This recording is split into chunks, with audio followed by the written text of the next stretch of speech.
Welcome to Witness Wednesday here on the Walk Boldly with Jesus podcast. I am your host, Katherine Duggan. However, each Wednesday, I will have a guest give their witness of how God is working in their lives. Hearing how God is working in other people's lives shows us how deeply He cares for each one of us individually. Listening to these experiences will help your faith grow. I am so blessed to be able to share these with you. Let's get started. Today's witnesses are from Matthew West's website called PopWe.org. If you don't know who Matthew West is, he is a singer, songwriter, and storyteller. This website is for the nonprofit that he has with his father, who's a pastor. Matthew and his father encourage people to share their stories. They have various categories of stories. Today, I chose 3 testimonies from the anxiety/depression category. I know so many people who are struggling with anxiety and depression right now. Suicide seems like it's increasing as well. Often we can hear our own story in someone else's story. When we listen to others tell their story, it helps us to see that we are not alone. When we hear how God worked in their situation, it gives us hope that He will work in ours too. I pray when you hear these testimonies, you get the faith and hope to believe that miracles can happen in your situation also. I pray you know that God is there with you, and that if you invite Him into your anxiety and depression, He can help. The first story is Jenna. I grew up in a Christian family. We went to church every Sunday and Wednesday and were part of almost everything: Awana, Elevate Teen, and even school there. 2.5 years ago, I lost someone who I was close to because she felt the need to commit suicide. I was heartbroken, and I felt like I lost everything. 2022 was a challenging year for me. I had daily panic attacks and felt like I was worthless. My eating habits went down significantly, and I was stressed all the time. As exams neared, I was super stressed and ended up passing out. Months passed, and I still felt worthless. I planned to commit suicide when I got a text from a friend, and it was like a text from God. She said she heard I was going to camp and hoped to see me there. I thought if I waited till after camp and then committed suicide, it would be okay. So I went to camp, and it changed my life. I met so many new people and was able to share my hurt with the church, and they told me I was not alone. Camp was my blue couch moment. As I sat there in service Thursday night, I realized I needed God in my life more than ever. I had already been saved, but I realized I hadn't been living like Christ wanted me to. Around late February, early March, my friend introduced me to someone. We immediately hit it off and became great friends. A month or 2 later, it was revealed that he liked me. We started dating in June and have been together ever since. I tell you that little story because sometimes when you need it most, God has someone in mind who will help you grow in faith and support you through it all. They can also help you overcome the hardships in your life. I still deal with anxiety and eating habits, but they have gotten so much better since camp, and I am thankful for all my church has done for me. Also, I have my 3 closest friends with me right by my side, and the Lord has blessed me with an amazing boyfriend who I love and who has helped me through a lot. God's never done with you or your story. He still cares a lot and will never leave you. You have a purpose. Turn to God to find that purpose, and you will be found. Next up is Brianna. From the age of 10, I was stuck with the label child prodigy, winning piano competitions, featured in local newspapers, and recognized as a passionate, fiery recitalist. Yet, even as a youth, I was severely depressed. I was insecure, seeking affection, and perpetually in pursuit of attaining good enough. Right after my 16th birthday, my world suddenly turned upside down. In an unexpected turn of events, I faced a close encounter with death, had my innocence taken, and watched helplessly as my mother's health began to rapidly fail. Too ashamed to ask for help and blaming myself for the situation, I despairingly turned to self-harm, eating disorders, and eventually planned my own suicide. One day, I heard the song Broken Pieces, and I found something onto which I could cling to, truth, even when I couldn't feel it and it failed to make sense. Through involvement of an organization called Sihi's Summer School of Music, I came to personally know Christ. For the first time in my life, I experienced peace, hope, and true joy. Dedicating my life to God, I went back home with a different perspective.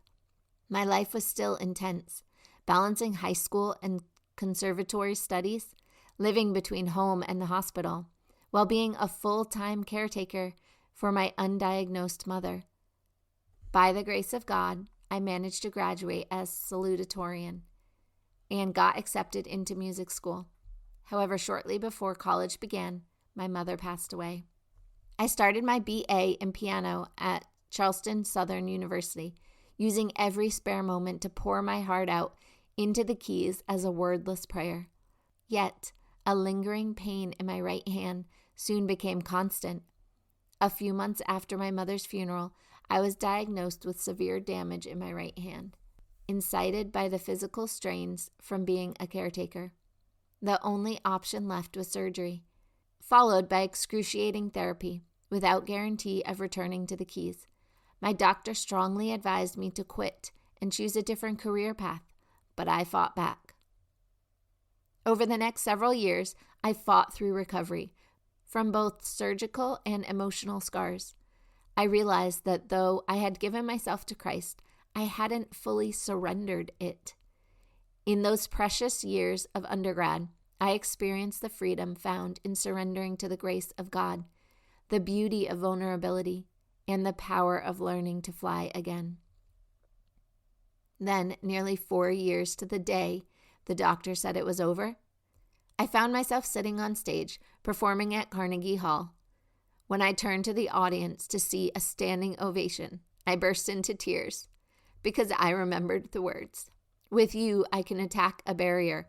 With my God, I can leap over a wall." Psalm 18:29. Today, despite the formalities infused in classical music, I get to use the concert stage as a platform to share my story and encourage others to seek help and experience the peace of God. I perform and travel internationally as a soloist and chamber musician, frequently being sought after to premiere avant-garde piano works, and I am actively involved in youth and collegiate ministry. Although healing is an ongoing process, by the hand of God's work in my life, the label of victim has been replaced with victorious. Hopeless has been covered by confidence. And what was impossible is now a living, breathing, walking miracle. And last but not least, we have Bubby. Hey, I just wanted to thank Matthew for his book, Hello, My Name Is, and for all he has done for us. I've met him a handful of times now, and he's such an awesome child of God. On page 58, I believe, he talks about the story of the 11-year-old who asked for a hug and shared about his anxiety. It took me back to my childhood. I didn't come to faith until I was 14. A man. Laugh out loud, I thought. But I can still remember being 5 to 10 and suffering through anxiety and panic issues every night and throughout the day. I won't go into it, but it was messed up. Family life was messed up. When I read how this little boy thinking of God holding him when listening to Matt's song, it brought tears to my eyes. I'm 58 and still have memories of my childhood that can hurt if I dwell on them, but I very seldom do. Only when things like reading or seeing or hearing someone else's experiences.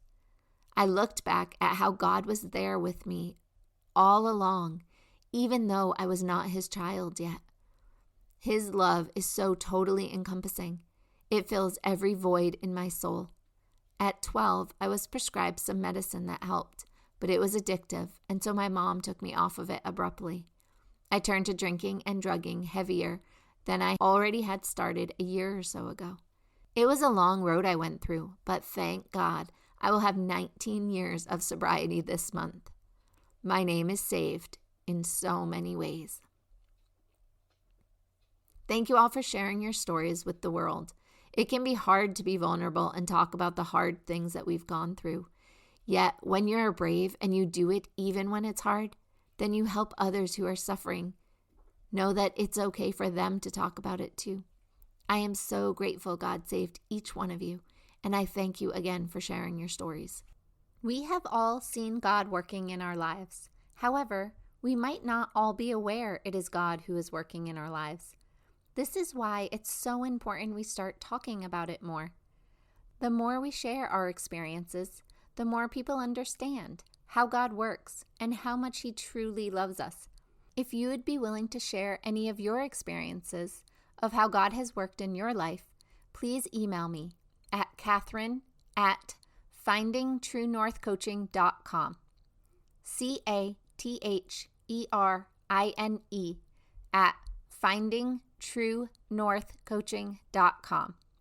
Or you can click on the link below. It won't take up much of your time, and your story could be just the story someone needs to hear today. Please prayerfully consider sharing your story. Everyone has one, and the world needs to hear them. I look forward to spending time with you again tomorrow. Remember, Jesus loves you, and so do I. I will have another witness for you next Wednesday. Have a blessed day.